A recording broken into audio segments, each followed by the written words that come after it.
Meeting Big Pun, man, you guys did a lot, man. How hard was that journey from the point where you guys, meet to start, I don't think it was hard at all. The day I met him, I took him to my studio. He jumped on 2 songs on my second album. My second album was closing up. And then as soon as I met him, I was there with what Puffy did with Biggie. So I was there for the whole thing. Like I watched Biggie in a tank top like you. They can't see you right now, but in a tank top like you. And the next day he had a fur coat on with gaiters and a fedora.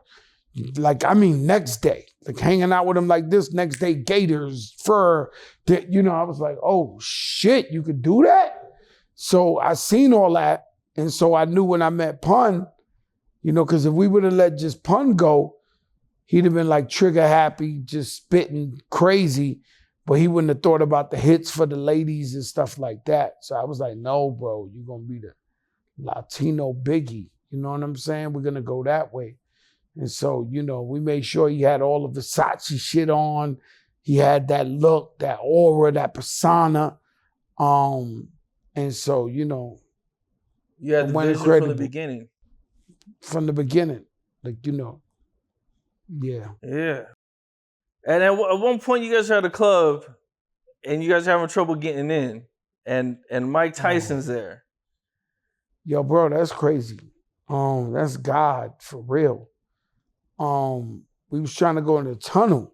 Tunnel, most dangerous club in New York City history. Not even just the most dangerous in history.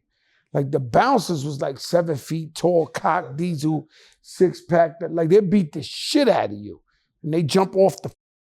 They was like Ninja Turtles, and so only the tough guys went to the Tunnel, right? And then you usually go 100 deep, 50 deep. Like it's not where you going to chill, right? But they had Funk Flex. It was the Big Cap, the best DJs in New York was playing there. In fact, that was the last place. I was there the night Eazy-E and Ice Cube talked for the first time in years, just before Eazy-E died. I happened to be in the Tunnel, and I happened to be right there when they was talking and all that, see them in there. And so we getting it. We had a show in Jersey. That closes early. We go to the Tunnel. The Tunnel, Big Pun is double platinum, on fire, the biggest thing on earth. And we're hearing his song, but they won't let us in because they want him to take off his Timberland boots because people used to put guns and knives inside the boots. That's the reason why. But Pun was such a big guy, it was really hard for him to come take these boots off right there in that hallway. So he started arguing with them. Pun ain't scared of shit. So he's arguing, it was like 8 of them. So he's arguing with one. And the 7 guys are calming down the one guy. Next thing you know, it's 6 guys calming down 2 guys. Then there's 5 guys calming down. Before you know it, it's 5 guys saying Fat Joe and Big Pun. And it's just like, so I stop Pun, because I'm always been realistic. So I'm like, yo, Pun, you do know we're gonna get up here. He's like, yo, I got the straps in the car. There's no way we was getting to the car. This guy's a 7-foot tall cock diesel. I'm like, yo, bro, we going down. And then, but Pun kept going, and that's my brother. So we kept cursing him out. They keep going back. And out of nowhere, we hear this little voice say, yo, Pun, yo, Joe, fuck these motherfuckers. And we turn around, it's Iron Mike Tyson.